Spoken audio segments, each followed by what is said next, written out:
Hello students, now we have to start the chapter that is Socialism in Europe and the Russian Revolution. Okay, तो इसमें हमने देख लिया किस तरीके से फर्स्ट वर्ल्ड वॉर के समय अधिकतर रशियन कम्युनिटी जार से नाराज हो गई है ना। जार ने सबको अपने अगेंस्ट कर लिया क्योंकि ड्यूमा से कंसल्ट नहीं किया तो ड्यूमा उसके अगेंस्ट हो गई। सेकेंडली उसने क्या किया, अपनी एक सिटी सेंट पीटर्सबर्ग का नाम चेंज करके जर्मन नेम पेट्रोग्राद रख दिया तो लोग में गुस्सा भर गया। ठीक है, कंट्री के अंदर फूड शॉर्टेज है, लोगों को प्रॉपर खाना नहीं मिल पा रहा है, एबल बॉडीज़ वो काम पर नहीं हैं क्योंकि अधिकतर लोग वॉर में चले गए तो वर्किंग पॉपुलेशन की कमी हो गई है। ठीक है, सोल्जर्स इतनी ज़्यादा कैजुअलिटीज़ हो रही हैं, सोल्जर्स को भी प्रॉपर इंस्ट्रक्शंस नहीं मिल रहे हैं। Now they don't want to fight, war में जाना ही नहीं चाहते। तो इस तरीके से कुल मिला के रशिया में एक एनवायरनमेंट बन गया जार के अगेंस्ट। ठीक है, ऐसे में 1917 फरवरी इस मंथ ने और इस ईयर ने एक बहुत इम्पॉर्टेंट रोल प्ले किया रशिया में रेवोल्यूशन के लिए। ठीक है, जिसे हम कहेंगे फेब्रुअरी रेवोल्यूशन। ठीक है, क्या कहेंगे हम, द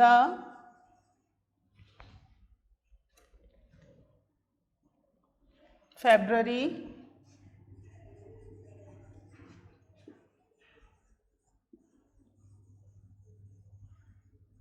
रेवोल्यूशन इन, अब जो सिटी है सेंट पीटर्सबर्ग थी अभी तक, क्या नाम कर दिया उसका बदल करके,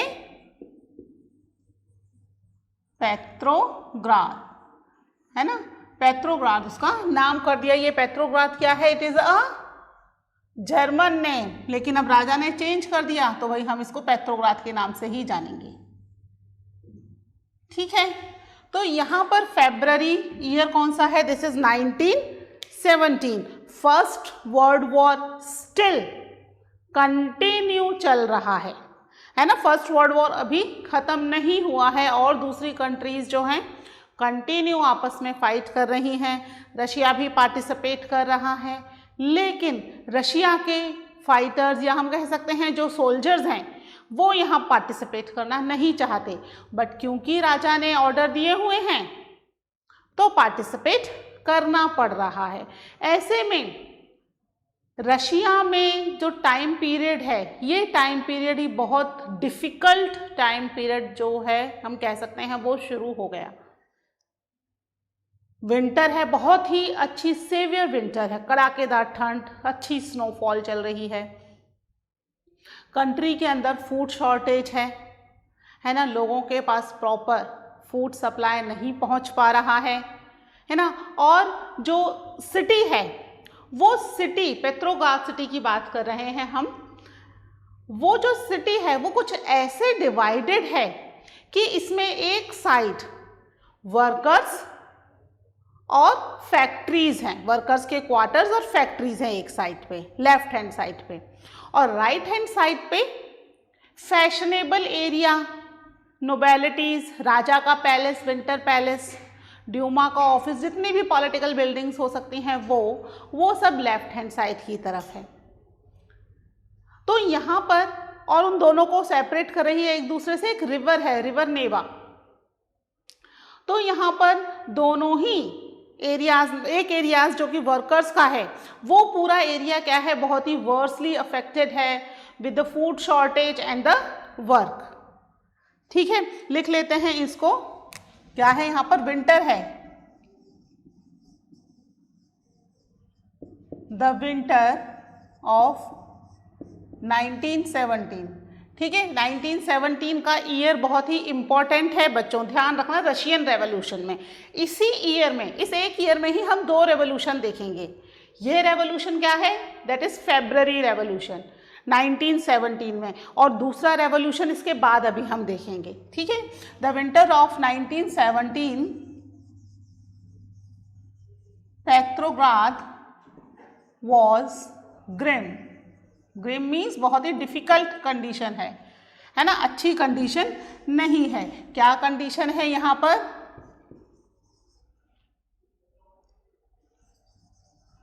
the food shortage,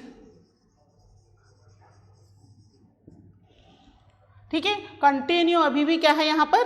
food shortage है। कहाँ पर फूड शॉर्टेज है? पूरे रशिया में नहीं है, मैंने बताया ना, रशिया 2 पार्ट्स में डिवाइड है। तो फूड शॉर्टेज क्या है? Food shortage in the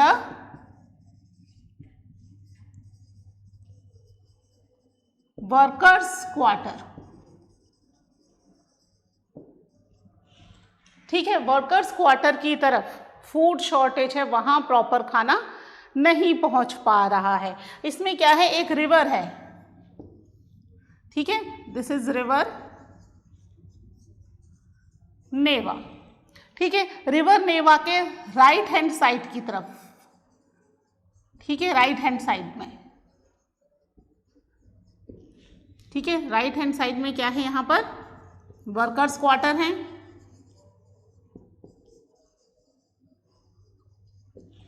factories हैं,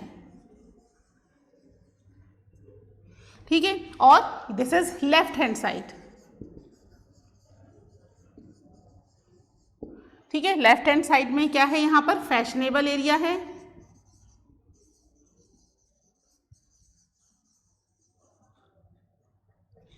ठीक है, फैशनेबल एरिया के अलावा यहाँ पर क्या है? राजा भी यहीं रह रहा है, तो विंटर पैलेस भी यहीं है, राजा का विंटर पैलेस है यहाँ, ठीक है। इसके अलावा जितनी भी पॉलिटिकल बिल्डिंग, क्योंकि राजा यहीं है ना, तो पॉलिटिक्स से रिलेटेड जितनी भी बिल्डिंग है, पॉलिटिकल बिल्डिंग्स भी यहीं हैं,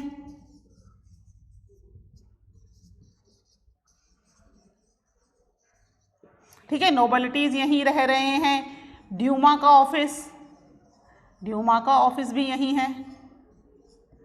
कुल मिला के ये जो लेफ्ट हैंड साइड वाला एरिया है, ये पूरा एरिया किन लोगों का है? This is belongs to the rich people, है ना। तो यहाँ तो फूड शॉर्टेज होने का सवाल ही नहीं है। और वर्कर्स क्वार्टर्स और फैक्ट्रीज हैं, this area belongs to the poor people of the country.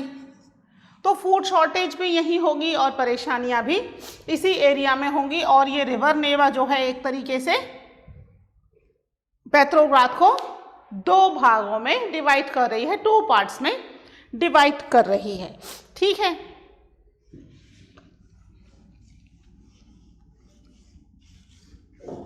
ठीक है, ये मैंने आपको समझाने के लिए किया था, इसको हम लिख लेते हैं। आपको समझने के लिए लिखना है तो आप वीडियो को एक बार पॉज करके अपने लिए लिख लीजिएगा, है ना। इससे एक्चुअली फटाफट पता चल जाता है किस तरह का वहाँ का डिवीज़न था, ठीक है। The workers quarter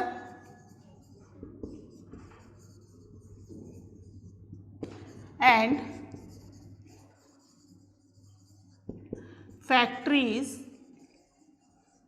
located on the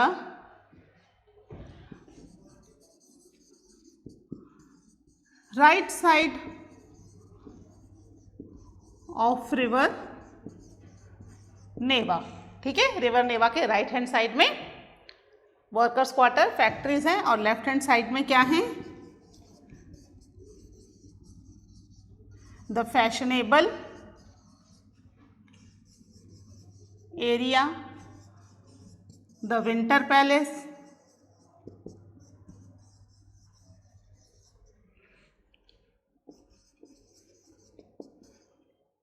political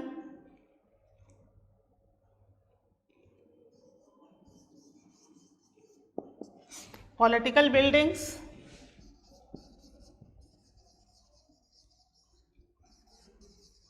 were on the left side of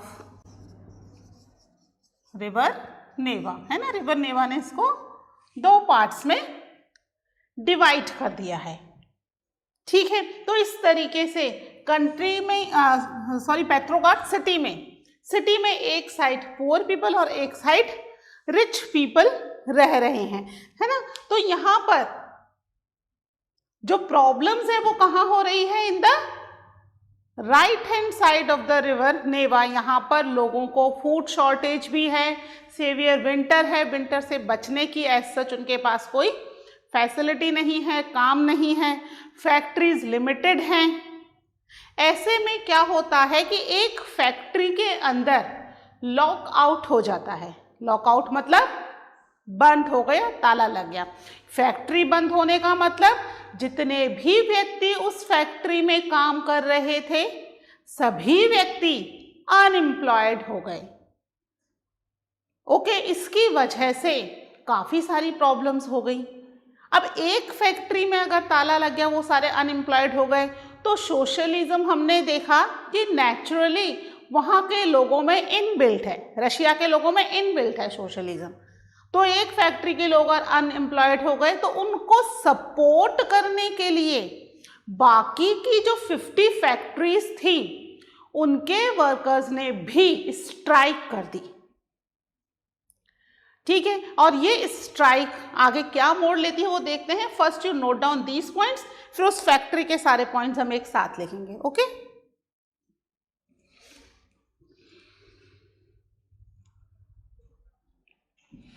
okay, इसको रब कर रही हूं मैं।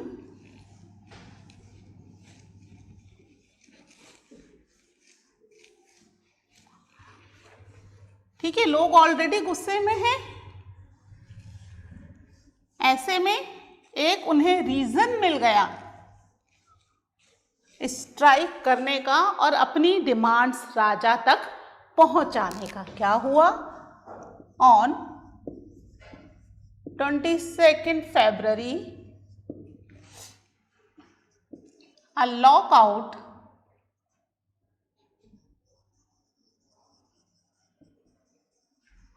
took place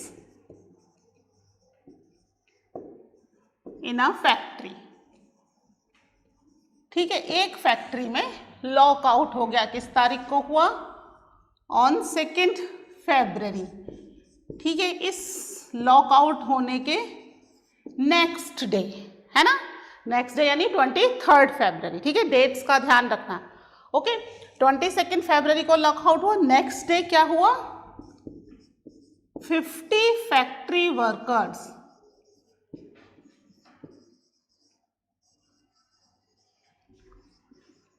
went on strike। कहाँ चले गए? स्ट्राइक पर चले गए, जो और दूसरी 50 फैक्ट्रीज थी नेक्स्ट डे। अब इसमें खास बात क्या है? खास बात ये है क्योंकि हमने देखा कि कंट्री में ऑलरेडी एबल बॉडीज मैन की शॉर्टेज है, क्योंकि वॉर में भेजा जा रहा है ना मैन को, तो वुमेन तो नहीं जा रही। वॉर में भेजा जा रहा है मैन को, तो कंट्री में ऑलरेडी एबल बॉडीज मैन की शॉर्टेज है। तो फैक्ट्री में भी जो वर्कर्स हैं, मेजॉरिटी वर्कर्स वर वुमेन।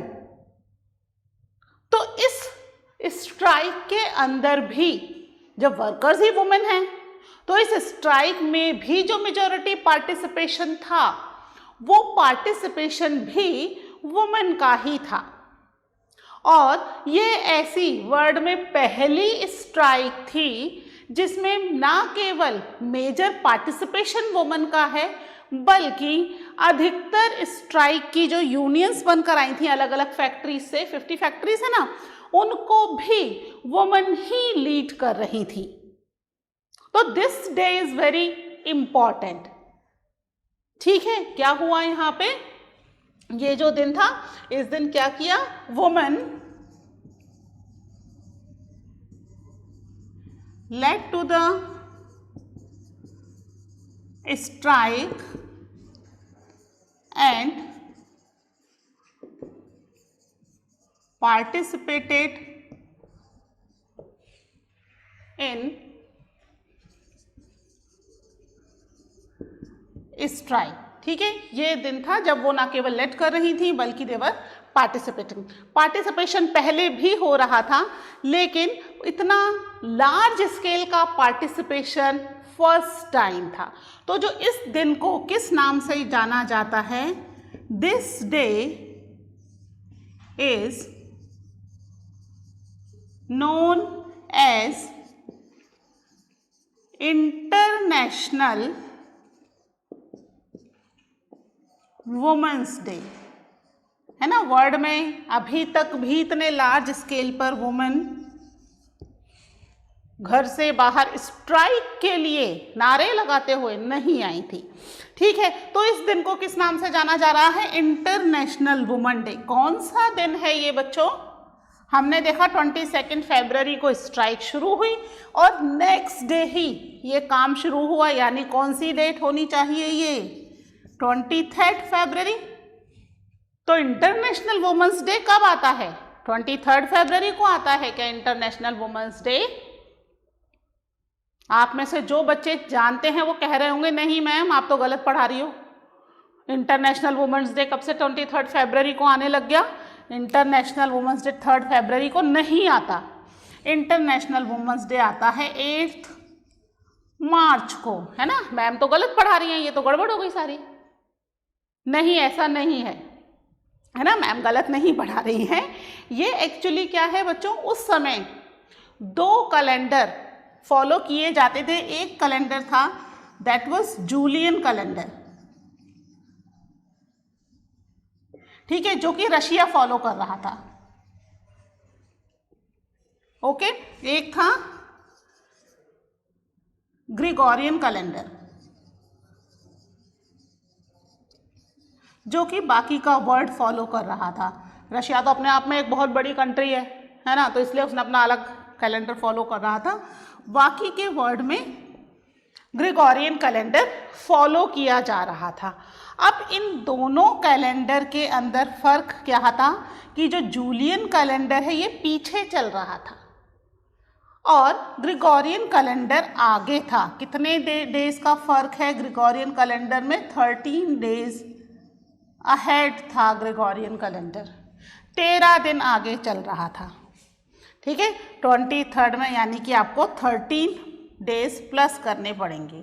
और आपको ये भी ध्यान रखना पड़ेगा कि मंथ फरवरी का है ना, 1917 है।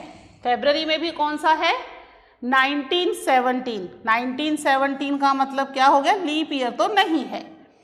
फरवरी में केवल 28 डेज हैं। तो अब आप इस हिसाब से डेज कैलकुलेट कर लीजिए, आपके पास 8 मार्च निकल करके आ जाएगा। और क्योंकि ये इंटरनेशनल वुमेन्स डे था तो ग्रिगोरियन कैलेंडर के हिसाब से हम मना रहे हैं, क्योंकि रशिया भी अब प्रेजेंटली ग्रिगोरियन कैलेंडर ही फॉलो कर रहा है। ठीक है, अब वो जूलियन कैलेंडर फॉलो नहीं कर रहा, यानी ये जो इंसिडेंट हुआ ये हमारे कैलेंडर के हिसाब से 13 दिन पीछे की डेट्स चल रही हैं, है ना। तो 23 फरवरी को रशिया ने डिक्लेयर किया इंटरनेशनल वुमेन डे, जबकि पूरे वर्ल्ड में उस दिन 8 मार्च था।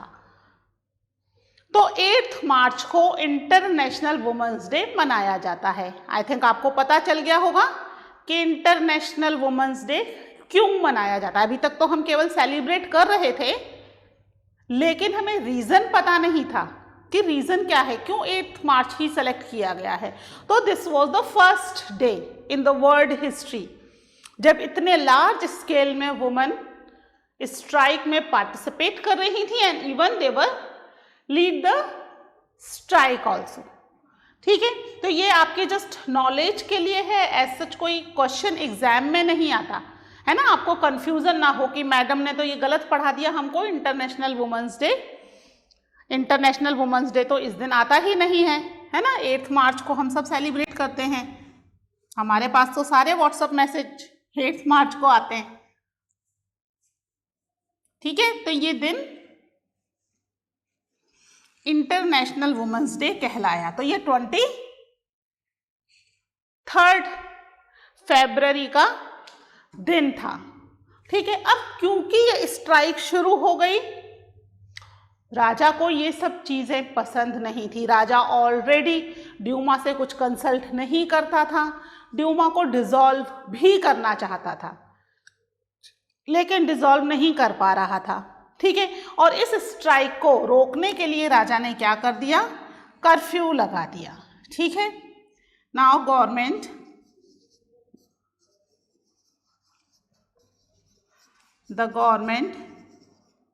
Imposed curfew. कर्फ्यू क्या होता है बच्चों? कर्फ्यू क्या होता है? कर्फ्यू एक तरीके से एक पार्ट ऑफ इमरजेंसी हो गया कि जब आप घर से बाहर नहीं निकल सकते, लॉकडाउन मान लीजिए, हाँ आज की लैंग्वेज में कहें तो लॉकडाउन लग गया, आप घर से बाहर नहीं निकल सकते। अगर आप घर से बाहर निकलते हो तो जो राजा के सोल्जर्स वहां पर इस समय ध्यान रखने के लिए हैं कि भाई कोई घर से बाहर ना निकले, वो या तो आपको अरेस्ट कर लेंगे या आपको शूट कर देंगे। ठीक है, तो कर्फ्यू लगा दिया गवर्नमेंट ने कि भाई यहाँ पे कर्फ्यू लगा दो, तो ये स्ट्राइकर्स जो हैं वो घर से बाहर नहीं निकल पाएंगे। अब इस स्ट्राइक की खास बात ये है कि अगर ये स्ट्राइक रिवर नेवा के राइट हैंड साइड में होती तो कोई दिक्कत नहीं थी, वर्कर्स क्वार्टर फैक्ट्रीज में चिल्लाते रहो, किसको दिक्कत आ रही है। लेकिन ये स्ट्राइक कहाँ हो रही? इन्होंने रिवर नेवा क्रॉस की और फैशनेबल एरियाज में फैल गए और वहां आकर इन्होंने अपनी स्ट्राइक करना शुरू किया, जो कि बहुत बड़ी प्रॉब्लम हो गई फॉर द रिच पीपल। उनकी शांति आराम जो था वो डिस्टर्ब होने लग गया इन लोगों की वजह से। कंटिन्यूस डिमांड्स अपनी रख रहे हैं, है ना, इतना शोर शराबा कर रहे हैं, तो ये चीज़ें उन्हें पसंद नहीं आ रही थी, तो कर्फ्यू लगा दिया गया। ठीक है, अब ये कर्फ्यू में जैसे ही थोड़ी ढील मिली 24 और 25 फरवरी को वापस ये स्ट्राइकर्स जो थे वो बाहर आ गए। ठीक है, 24 and 25 Feb, the workers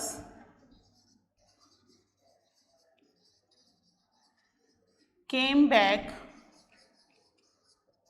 with their demands, है ना। डिमांड्स तो बताने की ज़रूरत ही नहीं, शुरू से ही वही 3 डिमांड आ रही हैं, वही डिमांड कंटिन्यू चल रही है, राजा कोई ध्यान दे नहीं रहा।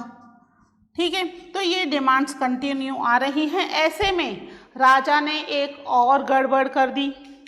क्या गड़बड़ कर दी राजा ने? उसने 25 फेब को राजा ने ड्यूमा को सस्पेंड कर दिया। ठीक है, द गवर्नमेंट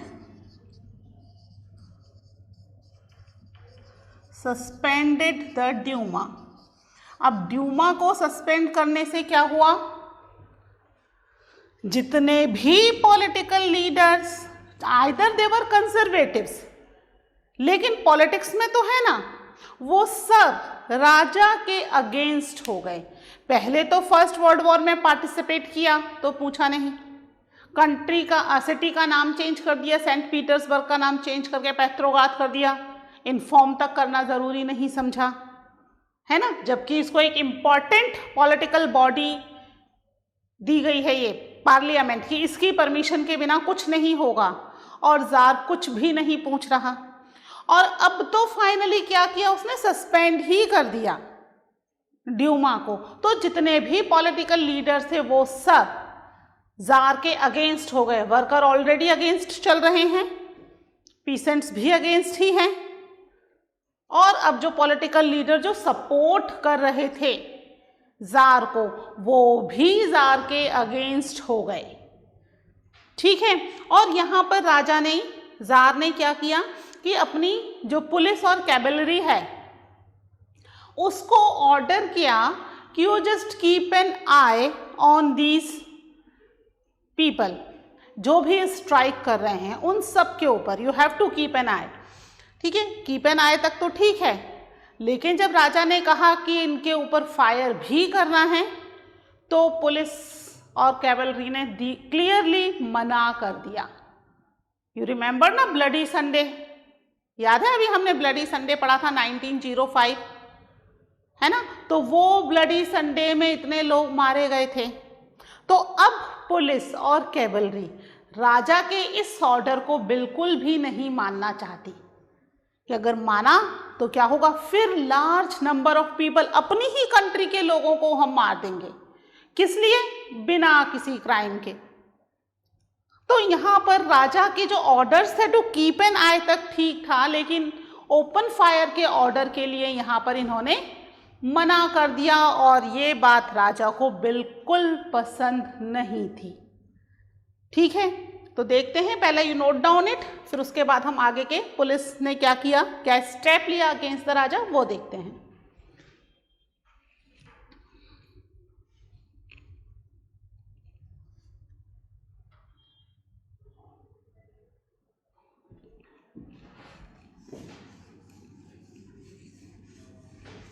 ठीक है, वो कर दे रही हूँ मैं इसको।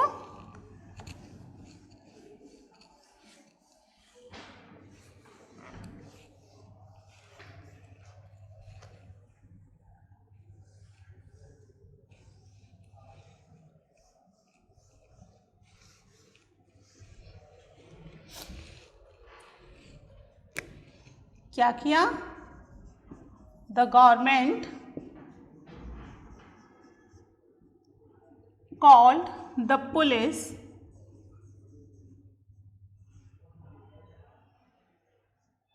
and the cavalry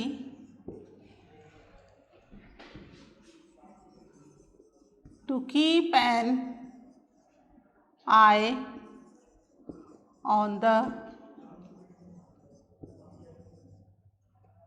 revolutionaries. ठीक है, रेवोल्यूशनरीज पर आय रखने के लिए उन्हें बोला गया। ठीक है, रेवोल्यूशनरीज पर आय तो रखी जाएगी, लेकिन उनके ऊपर फायर नहीं किया जाएगा।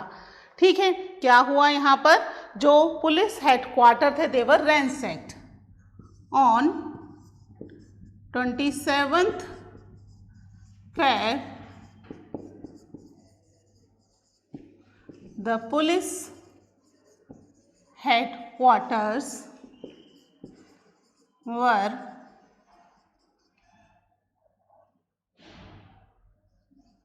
ransacked और फाइनली जो पुलिस है उन्हें जब मना कर दिया तो soldiers they were refused to fire on the crowd. The police and the cavalry refused to fire on the crowd. जो भी crowd है उस पर fire नहीं करेंगे। ठीक है, and they were also voted against the Tsar and joined the revolt. ठीक है, the soldiers also voting to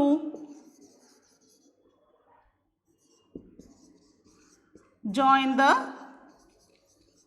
revolt. जो वर्कर्स रिवोल्ट चल रहा था उसको उन्होंने भी ज्वाइन कर लिया, क्योंकि वो नहीं चाहते थे वापस से वो ब्लडी संडे वाला सीन यहाँ पर हो। और यहाँ पर राजा ने, क्योंकि उन्होंने मना किया, तो राजा ने उन्हें प्रेशराइज किया, जिसकी वजह से उन्होंने राजा की सोल्जर होना ही डिनाई कर दिया कि we are not your soldier, now we are going to join the revolt. ठीक है, तो यहाँ पर सोल्जर्स भी राजा के अगेंस्ट हो गए। ठीक है, राजा के against soldiers, political leaders, workers, peasants सब राजा के अगेंस्ट हो गए हैं। ठीक है, एक बार इसको नोट कर लीजिए, फिर देखते हैं राजा को किस तरीके से इसका खामियाजा भुगतना पड़ा। ओके ओके, इसको रब कर दूं। तो अब किंग के अगेंस्ट जो पॉलिटिकल लीडर और सोल्जर्स वर्कर्स हैं, उन्होंने अपनी एक सोवियत फॉर्म की। ठीक है, workers, soldiers and political leader. कौन से पॉलिटिकल लीडर हैं? ड्यूमा सस्पेंड की थी ना, तो उन सब ने मिलके, ये सब मिल गए and they form a political leaders formed a Soviet और काउंसिल।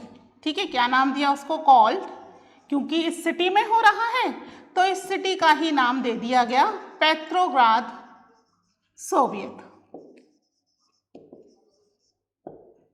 ठीक है, पेट्रोग्राद सोवियत नाम इसको दे दिया गया। ठीक है, एक मिनट। तो एक पेट्रोग्राद सोवियत बन गई राजा के अगेंस्ट, जार के अगेंस्ट। ठीक है, अब ये जो सोल्जर्स थे, इसमें जो हाई रैंक ऑफिशियल्स थे जिनका राजा के साथ, जार के साथ बहुत अच्छा उठना बैठना था पहले, अब तो अगेंस्ट हो गए हैं ना, उनका एक डेलीगेशन बनाया गया, एक ग्रुप ऑफ पीपल, है ना।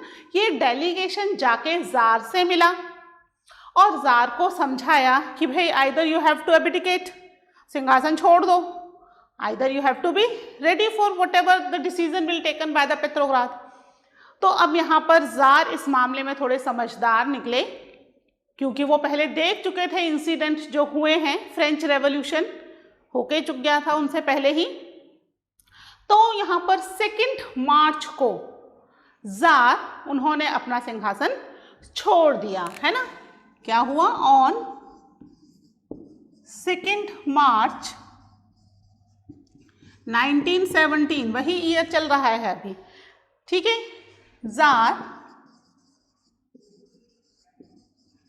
एबिडिकेटेड, उन्होंने अपना सिंहासन छोड़ दिया और फाइनली कंट्री में क्या बन गई? एक प्रोविजनल गवर्नमेंट बन गई। प्रोविजनल गवर्नमेंट मतलब एक ऐसी गवर्नमेंट जो उस समय जब तक इलेक्शन ना हो या प्रॉपर गवर्नमेंट फॉर्म ना हो तब तक के लिए एक गवर्नमेंट बनाई जाएगी, जिसमें ड्यूमा के मेंबर्स तो होंगे ही, क्योंकि वो तो पहले से ही पॉलिटिक्स में थे, है ना। वो होंगे, कुछ और भी important political leaders were also part of that provisional government. ठीक है, तो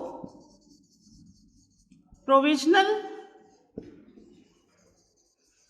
government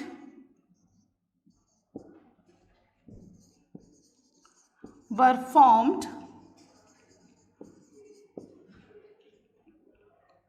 to take care the Russia. ठीक है, फॉर टाइम पीरियड, कंटिन्यू हमेशा के लिए नहीं। ठीक है, टेक केयर रशिया, या हम कह सकते हैं टू रन द रशिया, है ना, रशिया को रन करने के लिए। अभी गवर्नमेंट नहीं है ना, राजा ने एबिडिकेट कर दिया, नई गवर्नमेंट बनने को टाइम लग जाएगा। तो जब तक नई गवर्नमेंट नहीं बनती तब तक यहाँ पर एक प्रोविजनल गवर्नमेंट बन गई है जो कि कंट्री को रन करेगी। कंट्री में तब तक प्रोविजनल गवर्नमेंट का रूल रहेगा जब तक नई government through the election choose नहीं हो जाती। इस तरीके से कंट्री के अंदर फेब्रुअरी रेवोल्यूशन की वजह से क्या हुआ? मोनार्की सिस्टम पूरी तरीके से एंड हो गया यहाँ पे। ठीक है, मोनार्क सिस्टम खत्म हो गया, अब नया सिस्टम कंट्री में इम्प्लीमेंट होगा। इट विल टेक टाइम, है ना। अभी तो मोनार्क खत्म ही हुआ है, एज सच पहले से कोई प्लानिंग करके तो इन्होंने मोनार्क को हटाया नहीं, है ना। ये तो इंसिडेंट बाय इंसिडेंट ऐसा होता चला गया और जार को अपनी सीट छोड़नी पड़ी। ओके, तो ये फेब्रुअरी रेवोल्यूशन कंप्लीट होता है। इसके बाद हम देखेंगे क्या हुआ after February in the next lecture. Okay, till then take care, bye.